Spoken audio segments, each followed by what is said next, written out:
The Los Angeles Lakers are playing some of the best basketball in the NBA right now. And on top of that as well, a Lakers insider reveals that they might be getting even more help, not only including the trade they recently made for Dorian Finney-Smith and Shake Milton, but more moves may be had, and there might be a few players on the roster who are getting healthier and ready to make a return, and the Lakers could be fully loaded midway through the year and have a shot to really elevate themselves in the Western Conference. And we're going to reveal those reports today, what we're hearing, and what the Lakers could do to improve this roster and everything and beyond to help out this team reach their ultimate goal of competing in the West and in the NBA. Welcome to Lakers Digest here, guys. My name is Hunter Pitcoff, and we cover everything, and I mean everything, surrounding your Los Angeles Lakers. If you are new to the channel, hello, welcome, Happy New Year. Lakers are rolling right now, and we're rolling right now on this channel as well. We're trying to reach 5,000 subscribers by the end of the month. We hit a little over 4,000 right before the end of the new year. I think this is a realistic goal. We are growing, guys, and I don't want to keep you waiting any longer. So let's just get into the meat and potatoes of today's video here. And the first report, a Lakers insider revealing some trade targets, or at least where the Lakers' heads are at come the trade deadline. Again, guys, the NBA trade deadline is February 6th. So as of this recording, we are about a month away from that. And this is what Dan Woke, who has one of the best ears to the Los Angeles Lakers.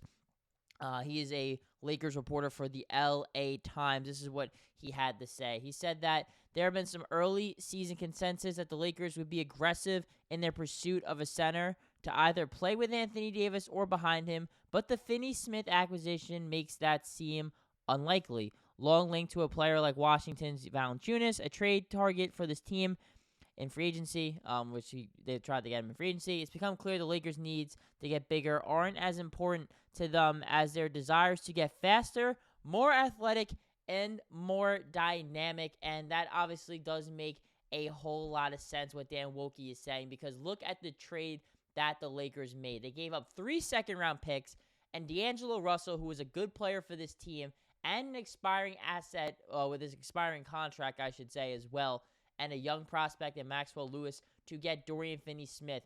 He is a 3-and-D, pretty athletic wing who can guard a lot of different players, can switch on a lot of players defensively, and shoot the 3 ball. That helps the Lakers get longer and more athletic, like what Dan Woke is saying, whereas a player like D'Angelo Russell, that's not his strengths. He's more of a crafty scorer. He's somebody who is a little bit of a herky-jerky, slow-moving kind of player. That's not Dorian Finney-Smith. So the Lakers' biggest move so far this season, the first trade that they've made in nearly 2 years, period, was to go get Dorian Finney-Smith. So Dan Woke is saying that the Lakers, if you're a Laker fan, you should expect more of that to be a priority, is finding and getting more athletic, especially on the perimeter, than finding a big man. Because at the end of the day, guys, too, they also do have Anthony Davis, who's one of the best big men in the league.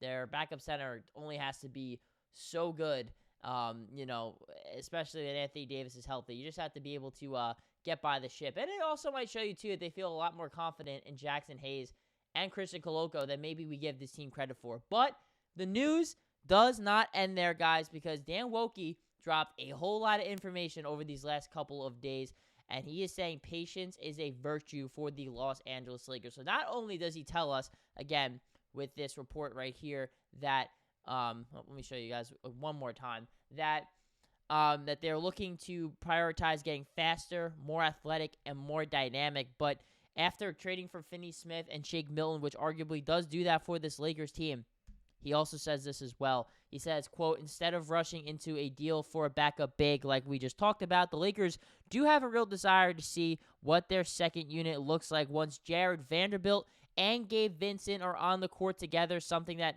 happened just once a season ago. So only one time that both those injury-riddled guys play. Now, the good news is Gabe Vincent has been playing this season. He's out with what they're calling an oblique injury, so he's been out for the last handful of games, but I don't believe, it doesn't seem like it's very serious, so he should be back relatively soon. However, we can't necessarily say the same about Jared Vanderbilt. The last game he played, guys, was February 1st of 2024. It has been almost a full calendar year since we have seen Jared Vanderbilt on the basketball court for the Los Angeles Lakers, and that is obviously a big concern. He's currently has 3 years left on his deal, including a player option. He's the sole survivor of the Russell Westbrook trade when they shipped him out to Utah to get him, Malik Beasley, and D'Angelo Russell from the Minnesota Timberwolves. Vanderbilt, when healthy, provides exactly what this first report said for the Los Angeles Lakers. Even though they don't have to actually give up anything to get him. They get faster, more athletic, and more dynamic with a guy like Jared Vanderbilt on the basketball court because he is their best on-ball perimeter defender. He's a great rebounder, particularly an offensive rebounder. He sets good screens. He slashes to the basket, and he's a dog and just provides that energy that the Lakers really need right now. And any team can use a junkyard dog like a Jared Vanderbilt. And Gabe Vincent as well. I've been calling him Cardio Gabe all season because he's been definitely struggling. However, to be fair, before the injury, he has been playing better. And I actually think D'Angelo Russell, shipping him out, I think part of the reason is because they feel a little bit more confident in Gabe Vincent and what he brings and his defensive ability. He's been shooting the 3 ball now better, and he is naturally more of a point guard anyway. So they're really using him as a 3-and-D wing despite the fact that he's 6'2", maybe? I think he's listed at 6'3". I don't think he's that tall, guys.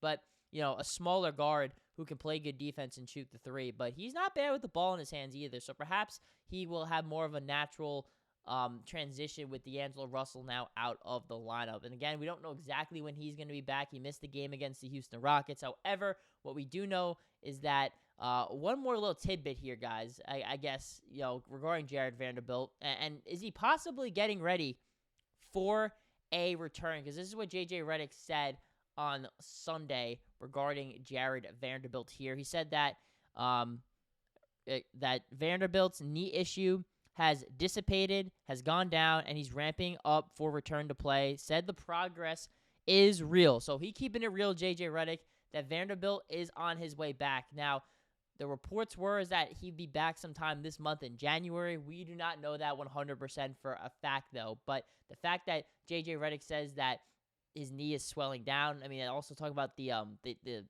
feet. You know, he had surgery on both his feet. He had the heel injury that kept him out all of the rest of last season. So Vanderbilt is at a really bad end of the stick and dealing with a whole bunch of issues and injuries right now. So who knows how he'll look when he gets back, and he hasn't played basketball, guys, in almost a full 365, a whole trip around the sun since February 1st of 2024. So I am not 100% sure how Jared Vanderbilt is going to look. However, what I will say, though, is that if he is back, he's healthy, this is a massive addition for the Lakers. And if they have a chance to get him back before the February 6th deadline, as well as Gabe Vincent, and have a few games to really see how this full, healthy Lakers team, and Christian Wood as well, he's also someone who's been out for the Los Angeles Lakers too. If they're able to finally get a real look with Dorian Finney-Smith, with Shake Milton, and those guys healthy, how this team can actually look, that's going to give Rob Pelinka in the front office, as well as JJ Redick, the head coach, more of a clear sense of what they actually need. Do they need to continue to go for a backup big, right? It seems less likely that they're going to go for a Jonas Valanciunas or a Nick Richards or Robert Williams or Walker Kessler. And maybe they're going to go for an option for a perimeter guy. And there's a lot of guys. We just talked about Bruce Brown. That could potentially be an option, although an expensive one that's going to require Lakers to probably part ways with some assets, like a most likely Rui Hachimura, and I'm not sure they're quite ready to do that. Bruce Brown, up to this recording, he's only played in 3 games this year.